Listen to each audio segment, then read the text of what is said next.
Hürmetli vatandaşların lüksümüzden ikincisini başlayımız. Başka haberinin ahırda koşup koyduğun bir cümle.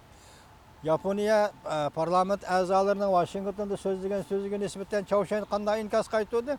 Men Yaponiyani ko'zimni yumib ochiqcha tuzluyman dedi. Ma endek xabar qarayli. Amerika armiyasining 2 dona harbiy aeroplani Koreya yerim orli osmonidan uchib o'tib, yadro bombasi tashlashni mashq qildi.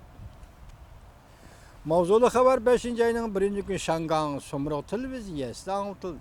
Shu kuni Do'yvan ve torbiyatga ko'chirildi. Koreya yerim orli vaziyati jiddiyligi davomlashyapti.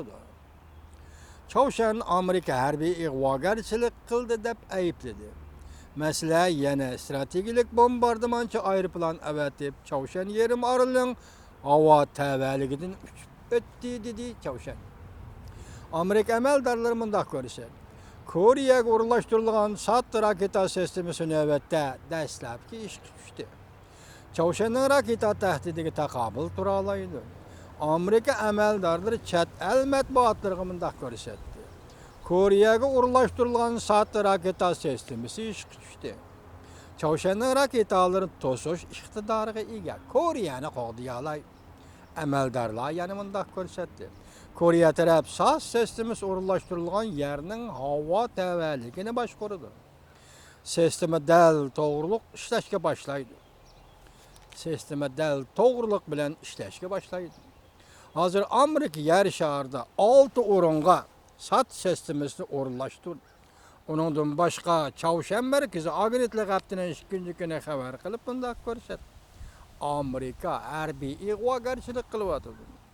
Amerika Koreya birlashma harbiy manevri oxirlashib, bir kun o'tmayli haftaning 1-kuni B-1B belgilik bombardimanchi aeroplanni avatib Guam orlidan uchib chiqib, avtomatka va yadro o'q kuchi bilan mangadigan harbiy parxod bilan birlikda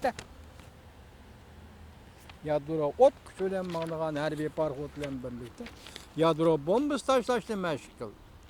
Vaziyatni jiddiylashtirdi. Çavuşan taraf mundaq ko'rsatdi.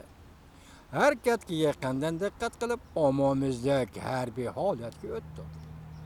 Koreya taraf davlat mudofaa ministrligi bayonot dalillab SAS sistemasini o'rnashtirdik, dastlabki xizmatga tushdi deb ko'rsatdi.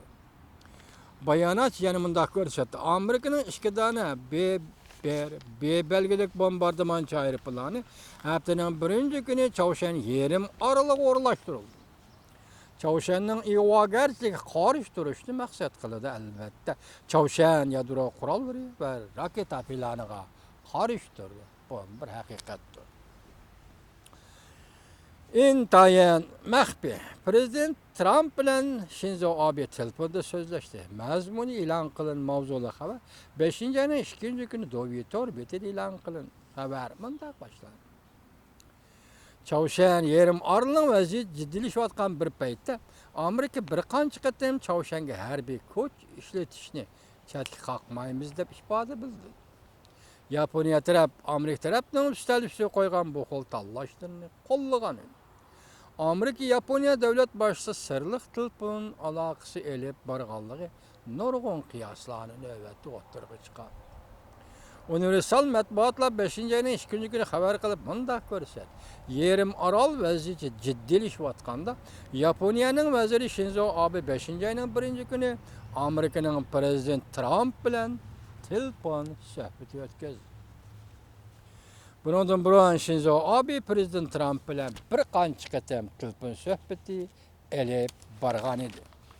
Lekin bu qatamki telefon so'zlashning mazmuni e'lon qilindi. Yaponiya matbuoti buni intayin maxfiy deb ko'rsatdi. Yana bir xabar.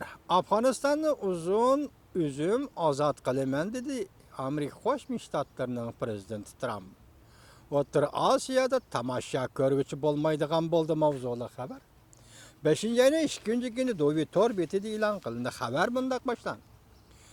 Shu yer vaqtda 5-ayning 2-kuni Amerikaning Afg'oniston turishliq armiyasining bayonotchisi Bill Sullivan kishini cho'chitgudek darajada bir parcha xabar e'lon qilib, Amerika taraf 2017-yil Afg'onistonning har qaysi joylaridan zo'ravonlarning qo'lidan azad qilindi. Afg'onistonda zo'ravonlar tashkilotining kuchi ojizlashgan shundaq bir paytda Amerika armiyasining bunda ifoda bildirishi Prezident Trump doiralarining O'rta Osiyo ishlarida texnik ko'p urush natijalariga erishish niyati borligini oshkorlab berdi. 5-oyning 2 kuni tuyuqsizla taxminan 300 nafar Amerikaning quruqlikda jang qiluvchi qismlari Afg'oniston Xerman o'lkasiga yetib keldi. Amerika Qo'shma Shtatlarining quruqlikda jang qiluvchi qismlaridan taxminan 300 nafar harbiy kishi Afg'onistonning Xerman o'lkasiga yetib keldi. Amerikaning Afg'oniston turishlik armiyasining qo'mondoni Puxadan chiqqandek so'zlab 40 yil o'tgandan keyin su oqar oqqan eriqda degandek bir ish bo'ldi. Amerika qo'mondoni nima deydi? 40 yil o'tgandan keyin su oqar oqqan eriqda degandek bir ish bo'ldi. Prezident Trumpning Afg'oniston strategiyasi kishini qoyil qildi dedi. Bu gap qaranglar, bunda 10 yil burun degandek Afg'onistonga Amerika armiyasi kirdi. Nimishqa bu general yo'qsizlar 40 yil o'tgandan keyin degan gapni qilib odam Puxadan chiqqandek bo'ldi deydi. Shuningdek nima deydi? Prezident Trumpning Afg'oniston strategiyasi kishini qoyil qildi. Rossiya, diqqat, Jungo va Shanxay hamkorlik tashkiloti oldida bu xil Afg'onistonni ozod qilaman deydigan dabdabalik so'z Amerika Qo'shma Shtatlarining O'rta Osiyoda tomosha ko'rib, qarab turg'uchi mehmon bo'lmaydiganligini ko'rsatdi. Jungo, Rossiya, Shanxay hamkorlik tashkiloti yaqindan bir diqqat qilib o'tsizlar vatandoshlarim. Afg'onistonga, masalan, Jungo o'zicha Afg'onistonga singib kirmoqchi bo'lgan va shunga tayyorlik qilib atgan bir davlat edi. Bugun ham tuyuqsiz Amerika Qo'shma Shtatlari armiyasining quruqlikda jang qiluvchi qismlaridan 300 nafar kishi Afg'onistonning Xerman o'lkasida paydo bo'ldi. Chunki bu yerda hozir Rossiya ham tadbiri qo'llanib Talibanlarga ta'sir ko'rsatishga urinayotgan. Jungo va atalmish Shanxay hamkorlik tashkiloti Afg'onistonga singib kirishga urinayotgan bir paytga to'g'ri kelganda bayonotchi Solivin yuqori qadam qo'ydi.